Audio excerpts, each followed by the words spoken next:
everybody, this is GGB co-host Pop, or actually no co-host Poppers. It's disappointing today. She's out, so we're gonna have to record the Thursday night football predictions without her. Guys, if you were wondering, yes, this is the Halloween themed shirt. And yes, I will be renewing my tradition of doing a prediction video in my Halloween costume. You're gonna have to wait to see what that Halloween costume is. If you're new to the channel, I've done, the past 2 years I think now, I've done at least one prediction video with me in my Halloween costume.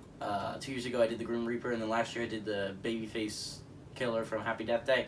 This year, it's going to be a surprise, but I'm actually leaving to go to the Penn State Ohio State game, so I'm going to have to fill up some of these in advance and publish them before I would normally publish them, but I think it's going to be cool. I really love doing this tradition for you guys, but let's get into the Packers injuries, because I think there are some that are significant. Obviously, everyone knows about the COVID-19 little outbreak with the Packers, where they lost some of their coaches. But the big loss, everyone knows, is Davante Adams, right?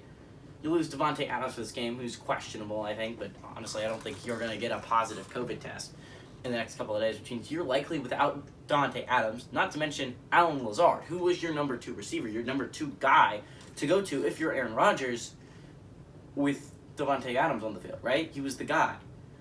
Now, he also has COVID-19. He's out. Marquez Valdes-Scantling had an injury to his hamstring. I don't know if it's this week or last week. I think it was last week, actually.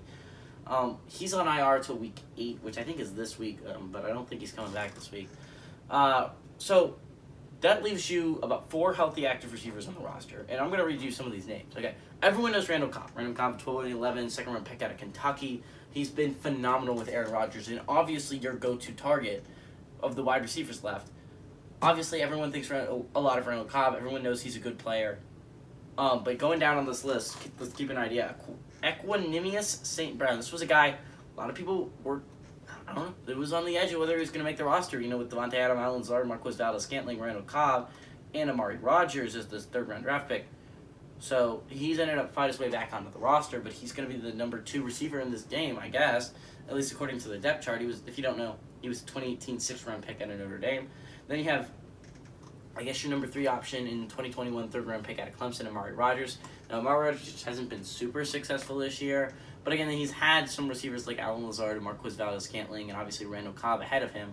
In the depth chart, it's kind of exciting to see what he can do with the time. And then Malik Taylor, just kind of a player. I don't know what else to say about him. He's a 3rd-year player out of Ferris State. Just like he's a person that is there. It is a body in the room. He's not going to provide you much excitement.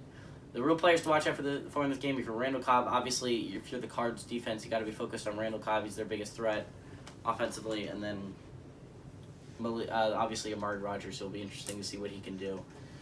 Obviously, another injury that's a little bit iffy, interesting to see, is left outside linebacker Preston Smith. Has an oblique injury. He had a limited practice, and he's questionable for this game, which would be huge, right? If they didn't make a huge free agent signing a couple weeks ago.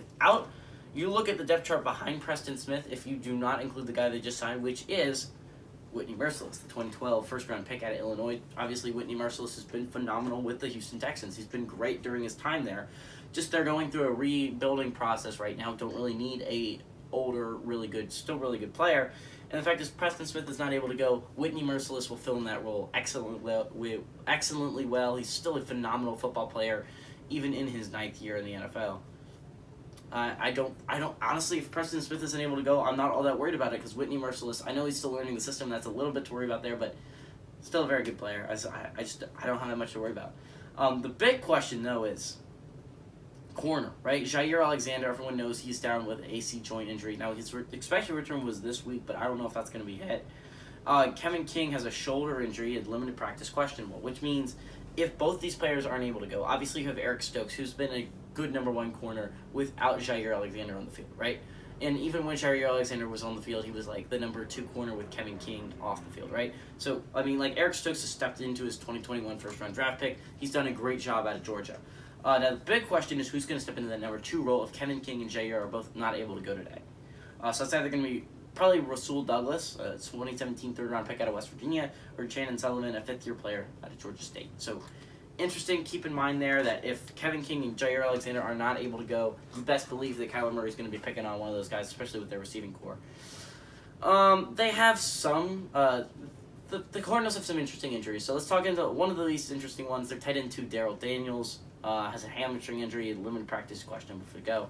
Obviously, they don't throw to tight end 2 a lot. It's mainly just like they weren't throwing to him, number 1 tight end all that much. But Max Crosby was, I don't know, double X Max. He was doing a pretty good job until he got hurt. He's out for the season. They trade for Zach Ertz, and then he's going to be the number 1. They don't really throw to their tight end 2s that much. So Demetrius Harris is just really coming in to be a blocking player, the 9th-year player out of Milwaukee if Daryl Daniels is not able to go. Again, not a huge injury. Wide receiver DeAndre Hopkins, if we're talking about a huge injury, has a hammy issue, and he's questionable for this game. Now, I feel like this is such a huge game that I don't see a reality unless it's like a serious hamstring issue where DeAndre Hopkins does not play in this football game. This is going to be a huge one in determining the NFC. I think you got to play in it if you're D-Hop. But if not, you still have a good number 2 option, A.J. Green, your big signing in free agency, the 2011 first-round pick out of Georgia. Then obviously Christian Kirk would step into a number 2 role, which he's been pretty good this year, 2018 second-round pick out of Texas A&M. Then you have the Rook, Rondale Moore, the 2021 second-round pick out of Purdue, and then obviously behind that it's a little bit goes down. There's Antoine Wesley, which not a lot of people know, but he's a third-year player out of Texas Tech. And then Andy Isabella, an interesting player that just kind of not done much there, but 2019 second-round pick out of UMass. But remember last time I was talking about Andy Isabella, it was on Halloween night. So, I mean, it's Halloween weekend because that was the game. I think it was like, I don't know, was it a couple years ago? It was probably Sunday night. No, was it Sunday night? I don't remember what it was. Halloween, I think it was a Thursday night football game. I think so. I think it was a Thursday night football game. Where Andy Isabella had a huge touchdown in the fourth quarter to put the Cards back in it. That was Kyler Murray's rookie year, if I remember correctly. Defensive end, actually, let's start with the center. Center Max Garcia has an Achilles injury. He's questionable for this game, which is big because Max Garcia is actually the backup center. You look at the Cardinals' injuries so far, they already lost at the beginning of the year. Rodney Hudson, he's on IR now. So Max Garcia has been the backup center where you'd be putting in a third-string center, which really plays guard mostly. And Sean Harlow, the 2017 fourth-round pick out of Oregon State.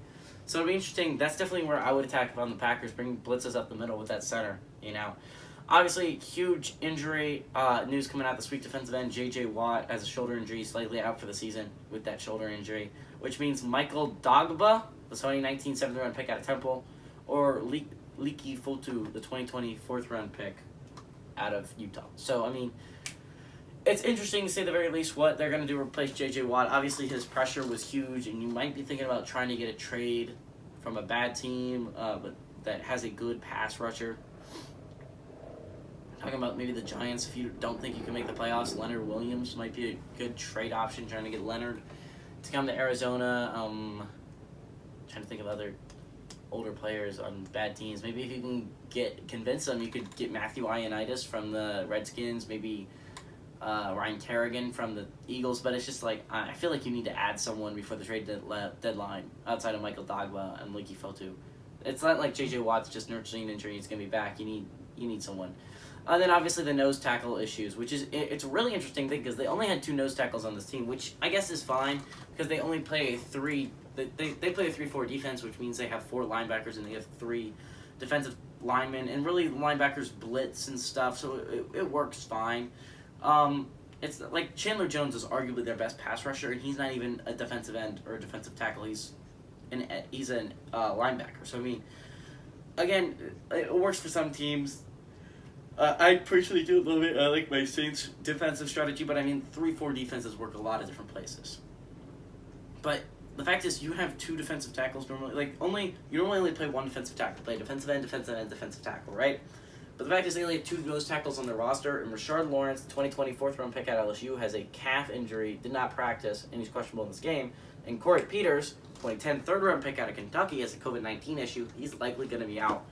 So it's going to be like, here come practice squad guys playing up the middle. Either that or you're going to switch over your defensive ends, which honestly, if you look at their defensive ends, they're also big guys, so that they could probably switch over to defensive tackles. Interesting to see what they do there.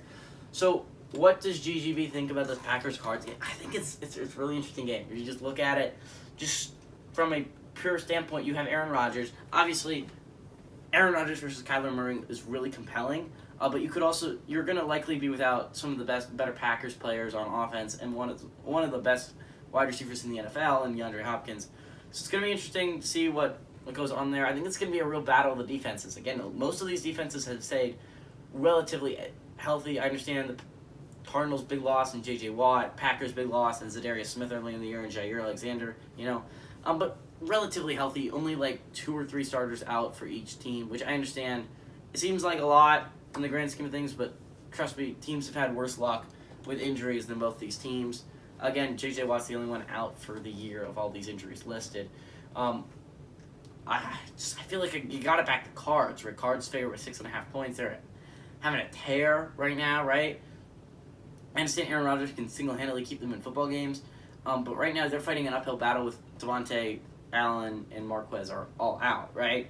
So it's going to be a lot on Randall Cobb's plate to win this game. Obviously going to be the only reliable target we get outside of like Robert Tonyan at tight end. Obviously the Cards, I just think they have too much firepower to not be healthy. Like, you have to be like almost perfectly healthy to be able to beat the Cards, right? I think if the Packers were healthy, it'd be picking the pack, right? But I think the Cards are mostly healthy outside of the J.J. Watt injury, and the center injury to Matt Garcia is a little bit interesting, but I think everything else should work out fine for the Cardinals, and I think the Cardinals have the best quarterback in football right now, Kyler Murray, and I just think that they continue their winning streak here. Give me the Cards to win and cover the 6.5 point spread.